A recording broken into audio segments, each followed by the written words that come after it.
आज 22 मे गुरुवार, मगाशी म्हणलं तसं दत्ताचा वार, रामाचा वार आणि आपण सगळ्यांना शुभेच्छा देऊयात. आज जरा लागोपाठ सगळ्यांना झालं. मग ऐन वेळेला सकाळी पुन्हा मी येऊन म्हणलं असतं घेते तर ते लोक आले नसते आणि ऐन वेळेला नाही म्हणलं असतं तरी ते चांगलं नसतं वाटलं, म्हणून मग दुपारी ठरवलं. पण आता आज नेमकं वातावरण इतकं इथं पावसाळी, मगाच्या तासाला तर सगळा धडधड धडधड आवाज, वारं जोरात, पाऊस पडतोय का काय, पाऊस तर पडेना पण नुसता असा हे झाला होता धुमाकूळ. सुरू करूया.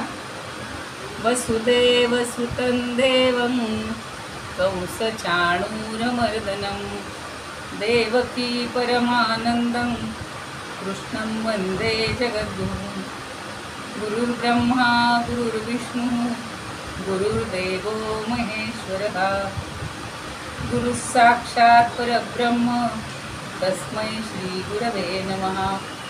शान्ताकारं भुजगशयनं पद्मनाभं सुरेशं विश्वाधारं गगनसदृशं मेघवर्णं शुभांगं लक्ष्मीकान्तं कमलनयनं योगिभिर्ध्यानगम्यं वन्दे विष्णुं भवभयहरं सर्वलोकैकनाथं यं ब्रह्मा वरुणेन्द्ररुद्रमरुतः स्तुवन्ति दिव्यैस्तवैः वेदैः साङ्गपदक्रमोपनिषदैः गायन्ति यं सामगाः.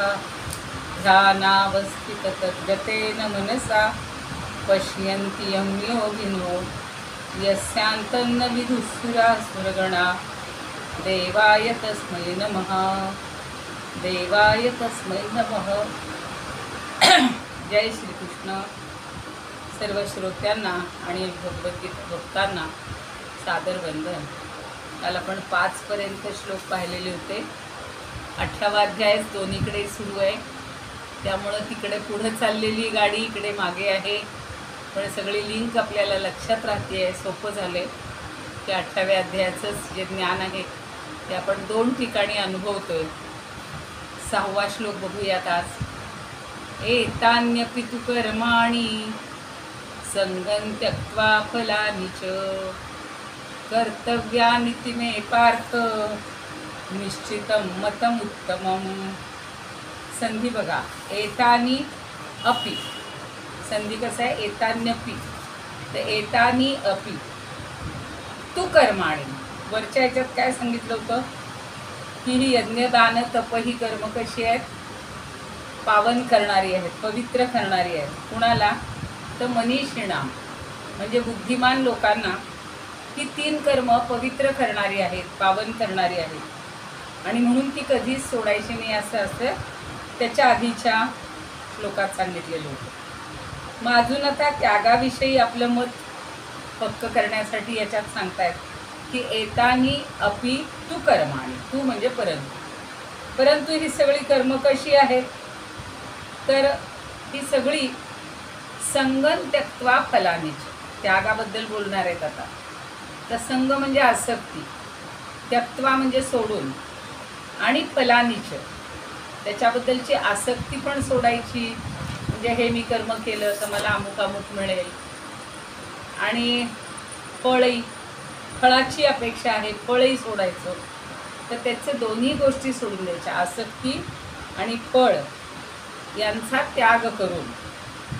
पुढचं शब्द महत्त्वाचा आहे, कर्तव्यानी इति.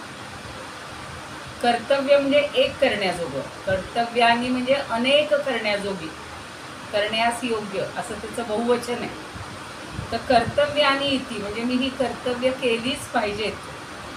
इति मे पार्थ निश्चितं मतम उत्तमम. हे पार्था, इति मम मतम निश्चितं उत्तमम. हे माझं मत हे निश्चित आहे. आपल्याला खात्री सांगायची असते, तिथं डळमळीत नसतं. भगवंत सांगतात ते निश्चितपणानं सांगतात, की ते सांगतात हे माझं मत निश्चित आहे. आणि उत्तमम, दी बेस्ट, उत्तम.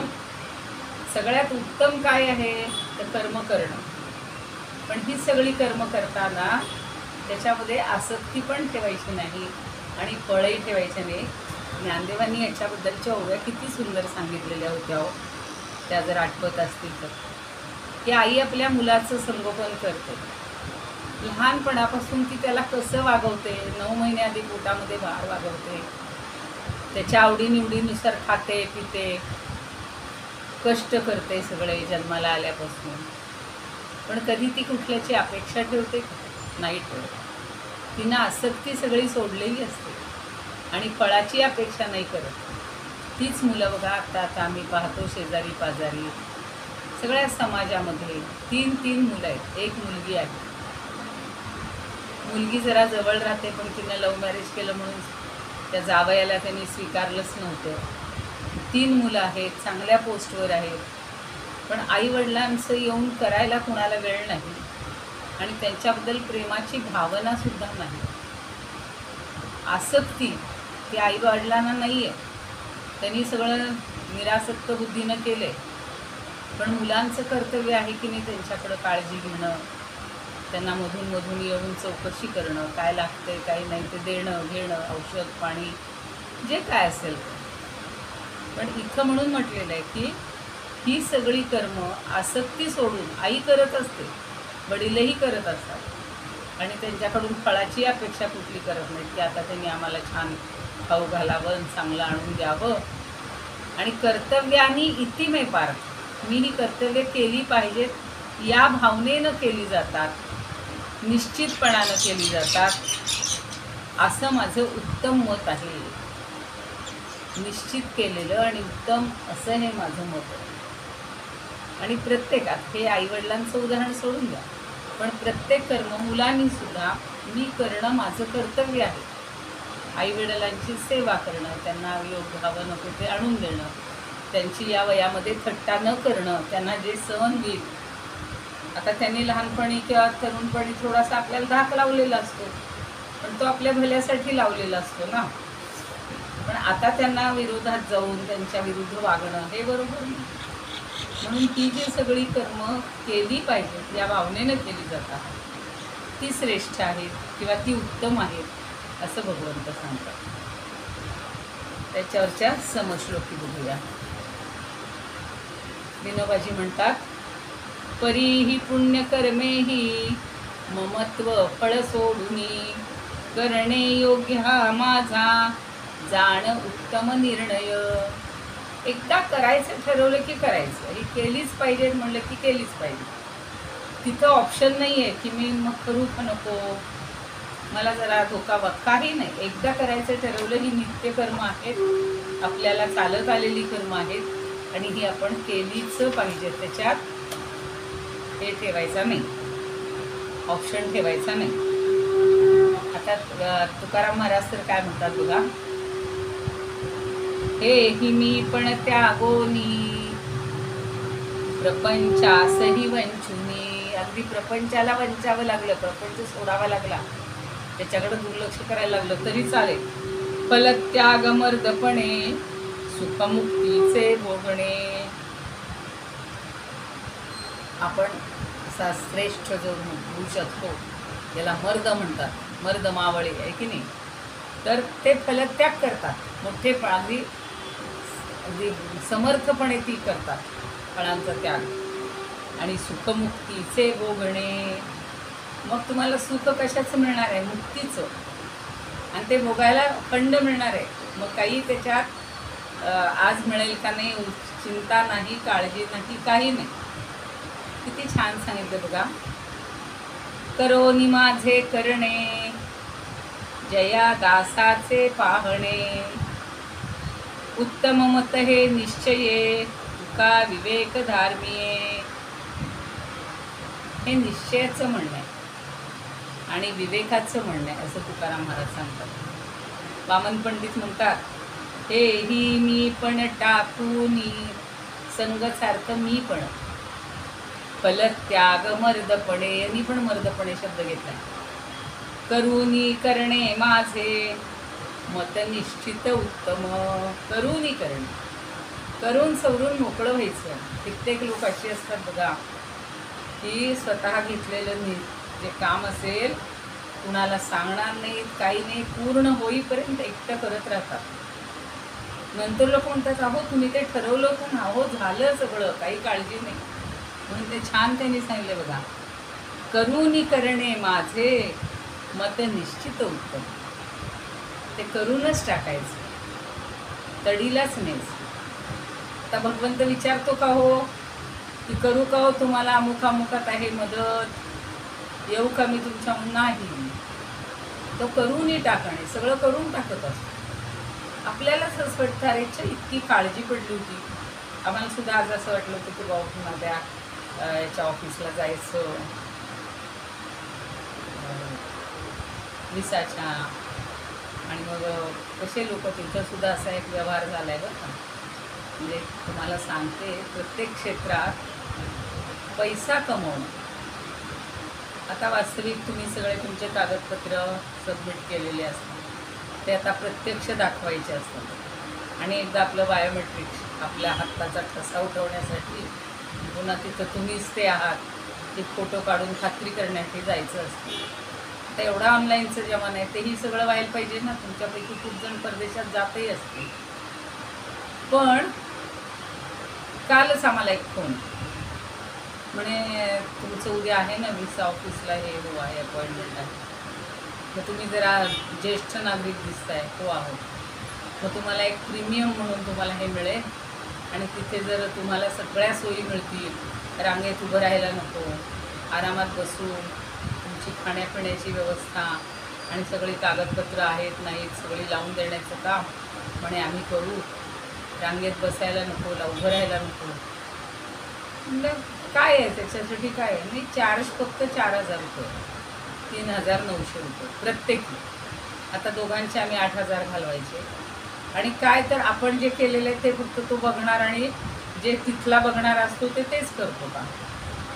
तर आम्ही म्हटलं नको बाबा, आम्हाला प्रीमियम वगैरे काही नको. आज तिथं गेल्यावर सुद्धा लाईनमध्ये, मग तुम्हाला ते हवं आहे का मदत वगैरे कोणाची, म्हणजे नॉर्मलच पाहिजे. म्हणलं हो नॉर्मल. अक्षरशः काही नाही, आत गेल्यानंतर बरोबर प्रत्येकाला व्यवस्थित 5-10 मिनिटात ते सगळं काम होऊन जातं. म्हणजे अज्ञानाचा फायदा कसा घेतला जातो, माणसांकडे पैसा आहे म्हणून तो पैसा कसा आकृष्ट करून आपल्याला. आता मला सांगा, कर्तव्यानिते मे पार्थ, मी हे कर्तव्य करणं हे माझं कर्तव्य आहे. इथे मी त्या खुर्चीत बसल्यानंतर जो आलेला आहे क्लायंट, त्याचं सगळं पाहणं, त्याला नीट मार्गदर्शन करणं, त्याच्यात काही कमतरता असेल तर ते दुरुस्त करणं, हे त्याचं काम आहे ना. त्याच्यासाठी पुन्हा वेगळे 4,000 तिसऱ्या माणसाने घेऊन म्हणजे त्यांच्याच त्या ऑफिसला, ही जी पद्धत निघालेली आहे ना, म्हणजे बरोबर आहे, मदतीची गरज ठीक आहे, पण मग तिथे तुम्ही असे भगवद्गीतेनुसार ठेवा ना, किंवा हे जे असे येतील वृद्ध वगैरे, त्यांना थोडीशी सहाय्यक म्हणून एक त्यांनीच नेमावा. इतकाले पैसे घेतात, जाऊ दे आता. हा काही विषय बोलण्याचा नाही आहे, पण उत्तम मत हे निश्चय तुका विशेष धार्मिक. विवेक पाहिजे आपल्या सगळ्या ठिकाणी, आणि तो विवेक असेल तर काही अडचण येत नाही. म्हणजे आम्हालाही वाटलं की बघूयात झाली अडचण, आणि मुलगा आलेलाच होता बरोबर. म्हटलं त्याच्याऐवजी तुला देतो पैसे काही लागले तर, बघून तोही भेद नको. एखाद्याचं भलं होणार असेल 4 पैसे देऊन, तर त्या गरिबाला दान केलेलं बरं. पण इथं काय कशासाठी करायचं. पार्था या सर्व कर्मांची फळे सांगही सोडूनी, कर्तव्य ती सदा पार्था माझे हे मत निश्चित. सगळ्या कर्मांची फळं सांग, म्हणजे अंगासहित, अगदी छोटंसं सुद्धा त्यातलं मला फळ नको. परी ही सर्व ही कर्मे फळे संगही टाकुनी, करावया हवी ऐसे माझे निश्चित मानस. तिथे जी कोण आले असेल तिनं फक्त इन्व्हिटेशन कार्ड बघायचे, पासपोर्ट बघायचे, आत सोडायचं.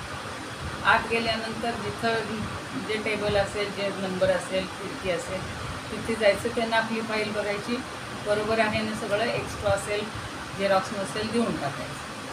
नसलं झेरॉक्स तर तिथे एका झेरॉक्सला 50 आणि 100 रुपये घेतात. 100 रुपये एका झेरॉक्सला, ज्याला बाहेर आपण 3 रुपये देतो. ही सेवा नाही आहे, सगळीकडं धंदा आणि बिझनेस झालेला. ठीक आहे, परदेशात जायचे म्हणून लोकांकडे पैसा आहे म्हणून लोक जातात, पण त्याचा अर्थ असा नाही सगळ्या क्षेत्रात सगळ्यांनी लुबाडणूक एवढी भगवद्गीता प्रत्येकाला तिथे जाऊन शिकवावी असं वाटायला लागतं. ते असं नका करू.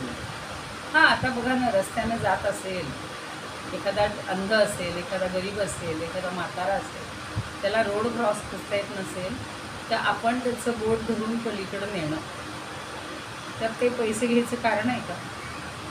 अगदी एका आजींना एकदा मी नेलो होतो, काय त्या आजींना कौतुक वाटलं होतं मला सांगा.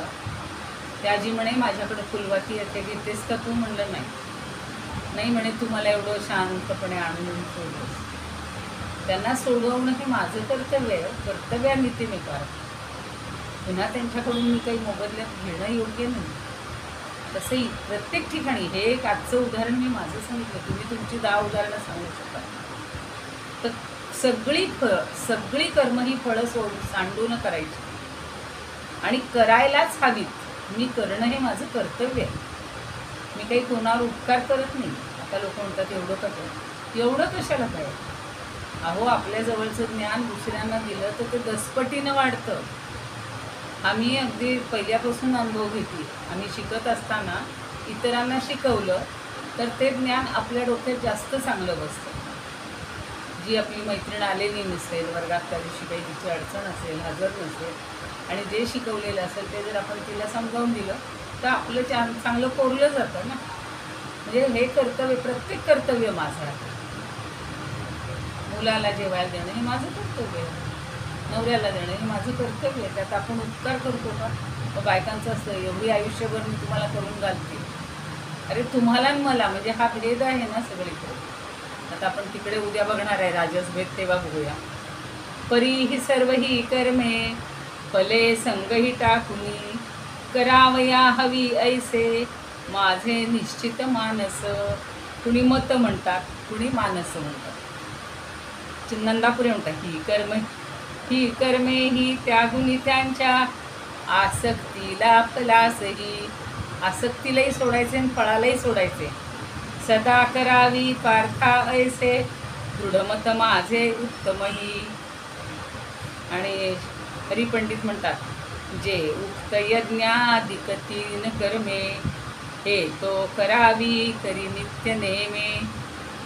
सांडोनी आसक्ती तुझी फलाशा माझ्या मते निर्णय जाण ऐसा. फळाशा पण सोड, आसक्ती पण सोड. सांगणं सोपं आहे हो. भगवंतांनी सांगितलं, आपण आपल्या रोजच्या जीवनात ताडून बघा बरं की मी आसक्ती ठेवतीये का, ठेवतोय का? नको ठेवायला. मला हे फळ मिळेल. लोक नाही का म्हणतात, इतक्या वेळात त्यांनी समर्थांनी एवढी गायत्री पुरस्करणं किती कोटींनी केली. त्यांनी काही अशी अपेक्षा ठेवली नव्हती की मला एका कोटीचं एवढं फळ मिळावं. मागं मला वाटतं मी सांगितलेलं होता एक किस्सा, मला आत्ता इथेही आठवतोय की या गायत्री पुरस्करण करण्याचं फळ कुणाला मिळतं. तर असे हल्ली काय करतात, मला करायला वेळ नाही म्हणून मी कुणाला तरी पुरोहिताला, ब्राह्मणाला बोलायचं आणि त्याच्याकडनं करून घ्यायचं, कारण माझ्याकडं पैसा भरपूर आहे. मग अशी सांगितलं तसं नामाची किंमत होत नाही, तसं या पुरस्करणाची पण किंमत करायला नको. आणि माझ्या भल्यासाठी मीच करायला पाहिजे. ते दुसऱ्यांनी केलेलं मला कसं मिळेल? पण ठीक आहे, असे लोक करतात की हा पाठ केला तर एवढे पैसे, एवढी पुरस्करणं केली तर एवढे पैसे, आणि असं ते शेठजी छान करून घेतात पुरस्करण. समजा ₹1,00,000 दिले असते. आता शेठजी पहिले वर गेले आणि तिथं गेल्यानंतर त्यांना असं वाटतं की मी आता एवढी पुरस्करणं केली होती तर मला एकतर लवकर मरण यायला नको होतं. बरं आलं तर आता तिथं गेल्यानंतर काय दरबारात यमाच्या काय म्हणे, तुमची पुण्य किती आहे आणि पाप किती आहे? तर पुण्य काहीच नाही, स्वतः काहीच केलेलं नाही. असं कसं एवढी गायत्री पुरस्करणं इतक्या कोटीची, केवढ्या लाखाची केली? आपण म्हणे तुम्ही केली का? नाही, ती त्या गुरूंकडनं करून घेतली आणि त्याला पैसे दिले. म्हणजे ते पैसे दिले म्हणजे काही तुम्ही केली असं होत नाही का? त्याचं पुण्य तुम्हाला नाही, ते तुम्हाला आता नरक भोगावंच लागेल, किंवा जे काही तुमच्या पुण्याचा साठा असेल तेवढं तुम्हाला पुण्य मिळतं. झालं, काही दिवसांनी गुरूंना बोलावं. आता बोलून नंतर वाटतं की मी इतक्या जणांची पुरस्चरणं केली म्हणजे मी किती महत्पुण्य केलेलं आहे. तिथेही दरबार भरतो. काय काय केलं आहे पुण्य? काहीच नाही. का तर त्याच्या मोबदल्यात पैसे घेतलेले, आसक्ती आणि पळ, म्हणून यांच्याकडेही झिरो सगळा बॅलन्स. म्हणून तर एवढ्या हजारो लोकांची मी पुरस्चरण हजारो केली आणि त्याच्या बदल्यात मला काहीच नाही. म्हणे नाही, कारण तू पैसे घेतलेस. त्यांनी स्वतः नाही केली, पैसे दिले. यांनी केली पण पैसे घेतले. त्यामुळं दोघांनाही त्याचं पुण्याचं फळ मिळालं नाही. म्हणून जैसे ज्याचे कर्म तैसे फळ देतो रे ईश्वर. आपण करायला पाहिजे. हे जे सांगितले ना की केली पाहिजेत या भावनेनं करायची आहे, तर त्या कर्माचं फळ आपल्याला मिळेल. असं सांगत बसले तर एक श्लोकही होणार नाही. शंकराचार्य काय म्हणतात की निश्चयम शृणुमे तत्र. हे निश्चयाचं वाक्य आहे माझं. यज्ञ दान तप ही कर्म पवित्र करणारी तर आहेतच, पण त्याच्यातून प्राप्त होणाऱ्या फळाचा त्याग केला तर ती पवित्र आहे. आणि आसक्ती पण, आसक्ती आणि फळ या दोघांचा त्याग करून कर्माचं अनुष्ठान करावं, असं माझं मत आहे. असं निश्चित मत आहे आणि उत्तम मत आहे. आता निश्चित काय आहे ते ऐक. की प्रतिज्ञापूर्वक सांगितलंय की यामध्ये पावन करणं हा हेतू आहे. मी जे आत्ता सांगितलं की ते गायत्री पुरस्चरण केल्यानंतर माझं मन शुद्ध, बुद्धी सगळं शुद्ध होतं. पण मी केलं तर माझ्या शरीरावर, मनावर परिणाम होणार ना. आणि निश्चित आणि उत्तम मत असं का म्हटलंय की अशी प्रतिज्ञा केली आणि हा उपसंहार केला की ही सगळी मतं किंवा ही सगळी कर्म एकतर बंधनकारक आहे, पण ती जर तुम्ही आसक्तीरहित केली, फळाची अपेक्षा ठेवली नाही, तर मात्र तुम्हाला ती बंधनकारक ठरत नाही. हां, आता एखादा गुरु जर म्हणला असता की महाराज तुम्हाला होणार नाही आहे, मी करतो तुमच्या ऐवजी पुरस्चरण, काही काळजी करू नका, तुमच्या जवळ बसून करू. आता दुसऱ्या एका शेठजींचं आपण ऐकलं होतं मागे. त्यांना असाच कुठला तरी व्याधी असतो, घरातल्या चिंता असतात. तर एक सांगतात की तुम्ही काय करा, विष्णू सहस्त्रनाम रोज म्हणा. मग विष्णू सहस्त्रनाम म्हणा. तर तो म्हणतो मला दिवसभरात वेळच नाही आहे, माझ्या धंद्यातून मुझे तो टाईम नाही मिळता है. त्यामुळे काय काय करता तुम्ही सकाळपासून सांगितलं. आणि मग आंघोळ किती वेळ करता? म्हणजे आंघोळीला मला 20 मिनिट वेळ लागतो. मग एक काम करा, आंघोळ करताना तुम्ही ते म्हणा म्हणजे ते ऐकवा निदान. आधी ऑडिओ ऐका, इकडे लावून ठेवतात आणि त्यांचं रोज स्नान होतं. शेवटी करता करता 6 महिन्यात त्यांचं ते पाठच होऊन जातं. आणि इतके दिवस करा म्हणून सांगितलेलं असतं. येतात गुरु म्हणतात काय बरं वाटतंय खाता? म्हणे हो आता छान वाटतंय. मग आता सोडून द्या म्हणे. आता म्हणे सोडून कशाला द्या, आता माझं पाठच झालं, आता मला ऐकायची गरज नाही. आणि छान परिणाम साधला त्याचा. त्यांनी अपेक्षा नाही केली कशाची, दोघांनी नाही केली. त्यांनी स्वतः म्हटलं आणि गुरूंनी सांगितलं.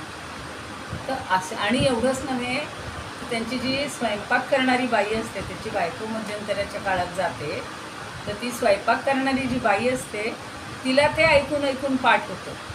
आणि ती रोज स्वयंपाक करताना ते म्हणायची. त्यामुळे त्या स्वयंपाकाला सुद्धा पावनत्व आलेलं होतं. जे आपण जे महिला करतो की नाही, स्वयंपाक करता करता रामनाम घ्या, रामरक्षा म्हणा, स्तोत्र म्हणा, जे आपल्या आवडीचं असेल, एखादं संगीत म्हणा, गीत गा किंवा एखादं पद्य म्हणा, तर त्याचे सगळे परिणाम ह्या अन्नावर होत असतात, जे बाहेरच्या अन्नावर होत नाही. कारण बाहेर ते कर्तव्याने ती मी प्रार्थना नसते. मला पैसा किती मिळणार आहे, 100 माणसांचं केलं एवढं मिळणार, असं आहे. ठीक आहे, आता पुढचा श्लोक बघूया. नियतस्य तु संन्यास कर्मणो नोपपद्यते मोहात् तस्य परित्यागस् तामसः परिकीर्तितः.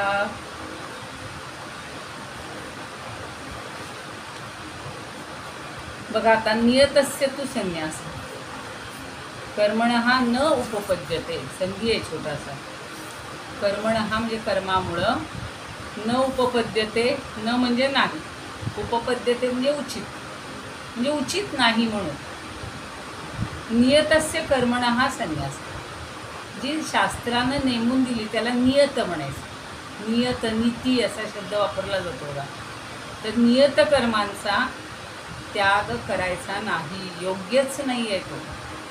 आणि मोहात तस्य परित्याग हा, संधी आहे बघा, मोहात तस्य परित्याग हा तामस हा परिकीर्तित, हा विसर्गाचा स झालाय आणि ते मोहात तस्य, मोहात डबल त आहे, तर पहिला त अर्धा आणि पुढचा त पूर्ण, म्हणून मोहात तस्य परित्याग हा.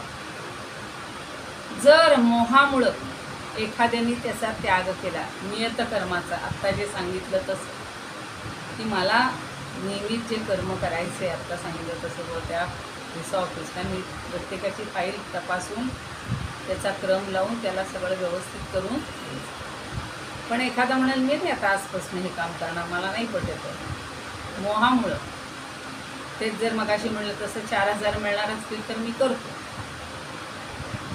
मोहात, आणि ते नाही मिळत तर सोडून द्यायचं. मोहात तस्य परित्याग, आपण किती क्षेत्रात बघतो तेच चाललेलं आहे, पैसा पाहिजे, मोह आहे सगळा मोह. आणि त्यामुळं मला जर दुसरीकडे थोडासा काही कमी कष्टात मोठा लाभ होत असेल तर ही रोजची झगझग कुणी करायची, नेमून दिलेली कर्म भगवंतानी, किंवा आपण जन्माला आलो ती आपल्याला नेमून दिलेली आहेत कर्म, तर त्याचा जो त्याग केला जातो त्याला तामस त्याग असं म्हणतात. तामस त्याग आहे, म्हणजे त्यागाबद्दलचं मत मगाशी सांगितलं की खरं म्हणजे ती पवित्र करणारी आहे आणि ही केली पाहिजेत, फक्त संग आणि फळ या दोन गोष्टी सोडायच्या. पण मोहामुळं जर या काम्यकर्मांना, आपलं नियतकर्मांचा त्याग केला तर मोहानं त्यांचा त्याग करणं ह्याला तामस त्याग म्हटलेलं आहे. त्याची समश्लोकी बघूया.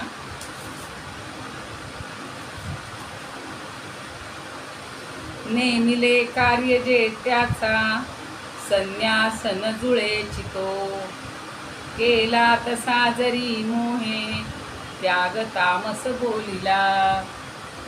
एखादी आई म्हणली मी लहान बाळाचं नाही बघणार, मला नको आहे, मला त्यापेक्षा बाहेरची 4 पोरं सांभाळली तर मला 5-5 हजार प्रत्येक मिळतील, 20,000 मिळतील, आणि माझ्या पोराचं करून मला काय मिळणार, असं आई नाही करत. पण अशाही प्रकार घडत आहेत की केवळ घर चालवण्यासाठी बायका घरातल्या मुलाकडे दुर्लक्ष करून बाहेरची मुलं सांभाळायला जात आहेत, त्यांना आंघोळी घालायला जात आहेत, आणि मोहात तसं परित्याग. तर केला तसा जरी मोहे त्याग तामस बोलिला, तो तामस त्याग आहे.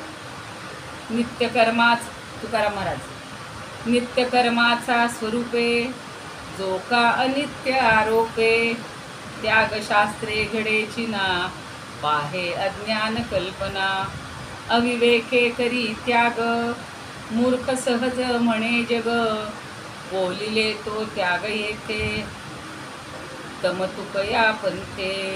काहीतरी शब्द लागत नाहीये. तम म्हणजे अंधार, बरोबर आहे, तमोगुण. तमतुकया पंथे म्हणजे हा मोहानं अविवेकानं जर त्याग केला तर तो मूर्खच आहे, सहज मूर्ख आहे. जग त्याला मूर्ख म्हणायला लागतं, आणि त्याचा जो त्याग आहे तो तमत्याग, बरोबर आहे, तामस त्याग. स्वरूपे नियत कर्माचा नित्यकर्माचा त्याग शास्त्रे घडेचिना, अविवेके करी त्याग याग तामस बोलिला. किंवा काशीनाथ स्वामी म्हणतायत वर्णाश्रमा कर्म विभाग नेमिला. आत्ता मी एवढ्यासाठी सांगत नाही की पुढं प्रत्येकाची कर्म आलेली आहेत. संन्यास त्याचा न कदापि बोलिला, मोहे तया ते समूळीच टाकणे, त्या नावगा तामस त्याग बोलणे. आता केरळमधले कोकिळ म्हणून आहेत, जे नेमलेले निज कर्म पाही, संन्यास त्याचा घडणेच नाही, मोहे जरी त्याग करी तयाचा, तो त्यागही तामस होय साचा. की हे नेमून दिलेलं कर्म हे करायलाच पाहिजे, आणि जर मोहामुळं ते सोडून दिलं तर तो तामस त्याग आहे. उपर्युक्त जे हे नियत कर्म राहे, तयाचा कुणा त्याग तो योग्य नोहे. घडे त्याग जो मोह दोषामुळेही, असे तामसी त्याग तो सव्यसाची. बऱ्याच वेळा सव्यसाची विशेषण आलेले अर्जुनच. डाव्या हातानं तो बाण मारत असतो. शास्त्रविहित असे कर्म जे जयासी, त्याग त्याचा कधी योग्य नसे त्यासी. जरे मोहे तो करी परित्याग, तरी होईल तो तामसिक त्याग. देशपांडे म्हणून ते म्हणतायत की जरही हा मोहानं त्याग केला तर तो तामसिक त्याग होईल. खूप दिवसापासून खरं नगरचे तुम्ही कोणी असाल तर बोपर्डीकरांनी सुद्धा अशी समश्लोकी म्हणजे त्याला सामगीता म्हटलेलं आहे बघा. खूप छान त्यांची पण रचना आहे. अजून एक परवा पुस्तक काढलं होतं माझ्याकडे. तुम्ही अशी त्यावेळेला पूर्वी 15-20 वर्षापूर्वी स्वतंत्र अशी पुस्तकं ठेवलेली होती, म्हणजे मिळालेली होती मला. आपलं आत्ता बघा नियतस्य तू नेमले जे कर्म त्याचा त्याग कधीही योग्य नाही. मोहभावे त्याग त्याचा तामस तो ख्यातच. ख्यात म्हणजे प्रसिद्ध आहे. आता शंकराचार्य काय म्हणतात, नित्यकर्म विहित कर्म त्याचा संन्यास किंवा परित्याग करणं घडतच नाही. कारण अज्ञानी लोकांसाठी नित्यकर्म केल्याने शुद्धी प्राप्त होते असं मानण्यात आलेलं आहे. म्हणून मोहामुळं किंवा अज्ञानामुळं अशा कर्मांचा परित्याग हा तामसत्याग आहे. नियतकर्म म्हणजे जी कर्म केलीच पाहिजेत अशी कर्म, आणि अशा कर्मांचा त्याग करणं अत्यंत निषिद्ध मानलेलं आहे. म्हणून मोहामुळं केलेले या त्यागाला तामसत्याग असं म्हणण्यात आले आहे. मोह याचा अर्थ तम किंवा अंधकार असा आहे. तमोगुण म्हणजे काय, सगळा अंधकार आहे, मोह आहे. प्रत्येक ठिकाणी मोहामुळं असं केलं जातं आणि ते योग्य नाही.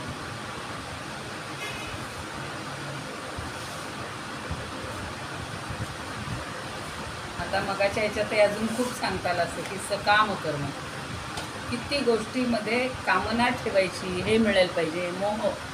मोहापायी सगळं बुडतंय बघा. मोहाने सगळं जग बुडून चाललेलं आहे. प्रत्येक क्षेत्रात मोह मोह मोह.